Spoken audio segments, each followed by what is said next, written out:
இந்த காரோட customer complaint என்ன தெரியுங்களா? சார் டயர்ல ஒரு ஆணி இருக்கு. ஆனா வந்து காத்து மட்டும் அடிச்சுட்டு வந்துட்டேன். காத்து நிக்குது சார். அது எடுத்துட்டு லீக் ஆவுதா இல்லையான்னு பார்த்துட்டு பஞ்சர் மட்டும் போட்டு குடுத்துருங்க சார் அப்படின்னு சொன்னாங்க. சரி ஓகே. அதுக்கப்புறம் ஒரு டவுட் அவருக்கு. நீங்க வீல கழட்டி போடுவீங்களா? இல்ல வீல கழட்டாம போடுவீங்களான்னு கேட்டிருந்தாரு. ஓகே சார் உங்களுக்கு வந்து காத்து ஃபில் பண்ணிட்டு வந்ததுனால வந்து வீல கழட்டாம தான் நான் பஞ்சர் போட போறேன் சார்ன்னு சொல்லிட்டேன் அவர்கிட்ட. இப்ப நான் வீல கழட்டாம தான் நான் இப்ப பஞ்சர் போட போறேன். ஆணி இருக்கிற இடத்த நான் பார்த்துட்டேன் நானு. இப்ப வந்து அது வந்து ஸ்ப்ரே அடிச்சு செக் பண்றதுக்கு முன்னாடி அந்த ஆணி எடுத்து பார்த்துடலாம். ஒரு சிலதெல்லாம் சின்ன ஆணியா கூட இருக்கும். அதனால லீக் ஆகுதா இல்லையான்னு பார்த்துட்டு தான் நம்ம இப்ப பஞ்சர் போட போறோம். நல்லா ஸ்க்ரூ நல்லா ஸ்ட்ராங்கா இருக்குது. அதனால தான் வெளிய வரல.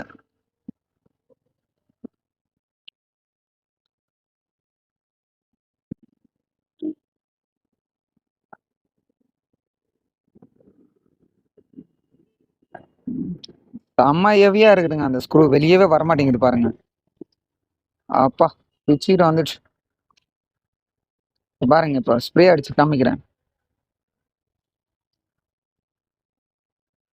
வா! அவ்வளோ ஃபோர்ஸா வருது காத்து. இப்ப அந்த இடத்துல ஹோல்ஸ் வச்சு கொஞ்சம் பெருசு பண்ணிட்டு இப்ப டியூப்லெஸ் டயர் பஞ்சர்ன்னு நம்ம ஒட்டிட போறோம். இது எதுக்காக இந்த மாரி திருவுறதுன்னு பார்த்தீங்கன்னா, நம்ம அப்பதான் அந்த டியூப்லெஸ் டயர் இது பஞ்சர் வந்து போட முடியும். இல்லாட்டி நம்ம அழுத்துறது ரொம்ப கஷ்டமா இருக்கும். ம். நல்லா புஷ் பண்ணி அழுத்துனா மட்டும் தான் முடியும். இல்லாட்டி முடியவே முடியாது. அவ்வளோ ஸ்ட்ராங்கா இருக்கும். அவ்வளோதான் பஞ்சர் போட்டு முடிச்சாச்சு. இப்ப அந்த இடத்துல வந்து நம்ம கட் பண்ணிட்டு, மறுபடியும் ஸ்ப்ரே அடிச்சு செக் பண்ணி பார்க்க போறோம்.